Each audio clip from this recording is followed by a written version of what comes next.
Now, we've talked a lot on the program tonight about horror budgets, with a federal budget, as you know, due on Tuesday night. Special budget coverage on Sky from 5 Australian Eastern Standard Time. That'll be handed down by Jim Chalmers. You'll hear the full budget speech on Sky. Now, our cartoonist friends always have great fun with budgets, going all the way back to, remember when you used to have budget headlines that said beer, cigs up? Well, joining us now, our favourite cartoonist, the cartooning genius, Mark Knight. Mark, great to see you again in that studio. How much do you love budget night? Have you got something in your mind already? For the federal budget?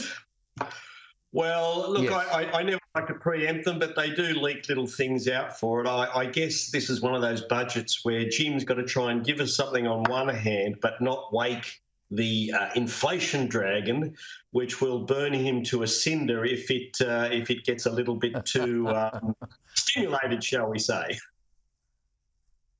I can see it now. Dragon, fire, Jim, boom. Don't give too much away, though, but I get your theme.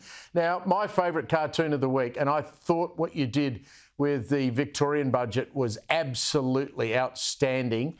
Take us through my favourite cartoon of the week, the Black Hole cartoon with the suburban rail loop.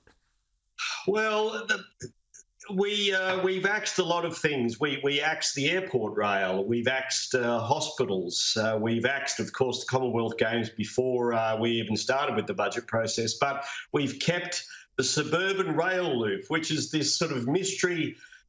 Hundreds and hundreds of billions of dollars cost this rail line, which goes from Cheltenham, I think, to somewhere a couple of stops down the line, and we can't understand why. Yeah, Box Hill, that's right. Yes, I don't know why we're keeping it, but it's a pet project, and it is costing billions. And so I thought, well, we're all going to be on this beautiful little train, the suburban rail loop, but we're going to be going down that dark tunnel of debt to who knows where we'll end up, but it's dark and it's endless, bottomless. Genius work. Now, a couple of international flavours to your cartoons this week. You managed to even get Met Gala into your cartooning. Explain these two people who've turned up in New York at Met Gala. Well, Met Gala, it's one of the most glamorous events of the year, and the who's who of the world invited there, Steve. I'm surprised you weren't on the steps, mate. But there were a lot of Aussies there. There was Nicole and Keith. Kylie was there, of course, Liam Hemsworth, looking as handsome as ever. And I thought, well, why wouldn't our treasurer and our premier be in there, because they're doing such a wonderful job? The only trouble was their invitation was to the Debt Gala, not to the Met Gala. And they were politely refused. Absolutely outstanding. Now, we've got Donald Trump. He's in a court case with the deliciously called Stormy Daniels, the former porn star. You've got him sitting in court. He seems to have a bit of trouble seeing, Mark. Well, children, if you're watching now, please turn away. It was one of the great testimonials of our time, Steve, to hear Stormy give her account, so help me God, of her night with Donald, and it was uncut, and I think it's actually available on her OnlyFans page as well.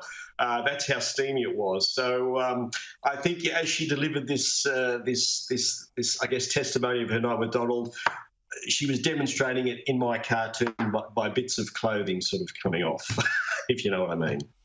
It was very colourful testimony, no doubt about that. We just talked about Andrew Giles and Clare O'Neill. Hasn't been a great month for those two. How did they feature this week? Clowns! Yes, send in the clowns, Steve, for this cartoon. I just sat there and I thought to myself, what does a minister have to do these days to actually get sacked? And at what point does a minister take responsibility for their actions? Well, it appears neither and none.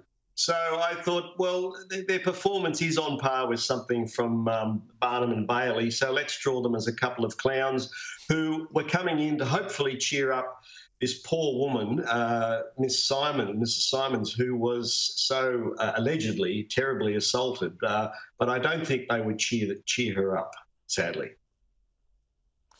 Mark, it's been another outstanding week from you. Thank you, mate. We'll catch up with you soon. That's Mark Knight, Australia's best cartoonist.